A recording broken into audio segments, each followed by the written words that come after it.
Now we're going to start with our calculations of equilibrium, and I'm going to teach you how to do what I call a rice table.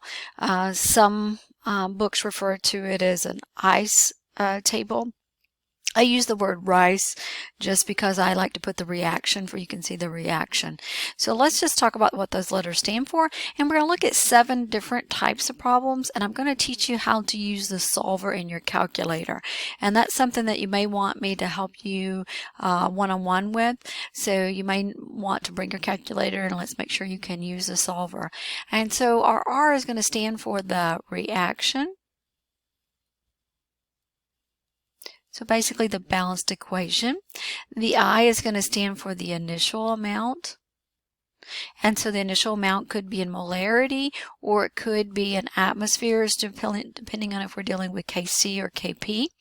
And the C is going to stand for the change in the amount.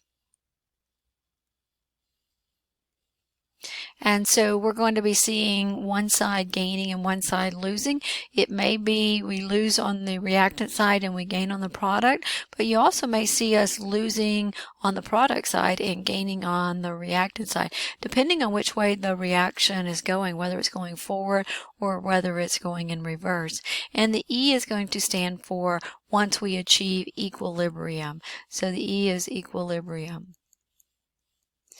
And one thing I want to point out, so that's why I use RICE. Some people just use ICE. I think Chem 101 just uses ICE, which is the initial, the change in the equilibrium.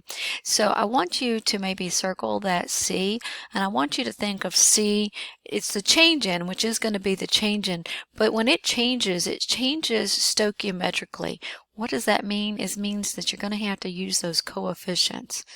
So at the C, the coefficients are going to matter a lot. And so some of the problems, our coefficients are all going to be 1. So you're going to be like, oh, everything's a 1, but then they're not always going to be a 1. So at C, you're always going to take a look at the coefficients because it changes proportionally at the C part. Initially, whatever you put in there is what you put in there, but when it goes to react, it reacts proportionally. So the C is always going to matter. So I want to make sure that you make yourself a note that at the C, always use the coefficients. Okay, we're going to look at several different types of problems. The first one really doesn't require a rice table, but I want to go ahead and put a rice table and let you see why it doesn't require a rice table. All right, so I'm going to go ahead and not say if I didn't know this one required a rice table or not. I'm going to go ahead and set out a rice table. Rice table looks like this. We're going to be combining I and C and getting E, and the R is just going to be the reaction. And so my reactant in this is this really weird looking compound there. And it's going to break into sulfur dioxide and chlorine gas. So some sort of decomposition reaction going on here. So as I read this, it's giving me the K value. So let me give a little highlighter out so I can highlight. So I know the K value here, and it's less than 1, so I know that the reactants are being favored here.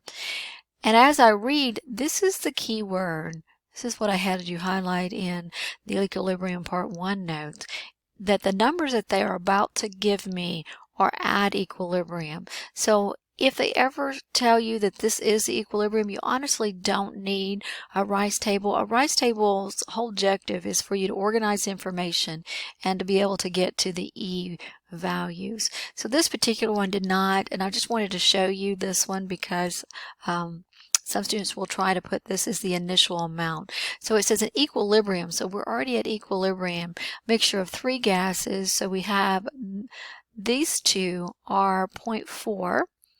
Well, no, it says this one and this one are 0.4 and 0.05 respectively. Respectively means that they're in the same order that they gave me. So this one is 0.4 molar, and it gave me sulfur dioxide, which is 0.05 molar. And they're asking me to find the chlorine gas at equilibrium. So this just relates back to that expression. Do you remember the expression was the products over the reactants raised to the coefficient power set equals to K? Well, I know the K, so I'm going to go ahead and put that in there. So I know that, whoops, I almost gave it a unit. Sorry about that.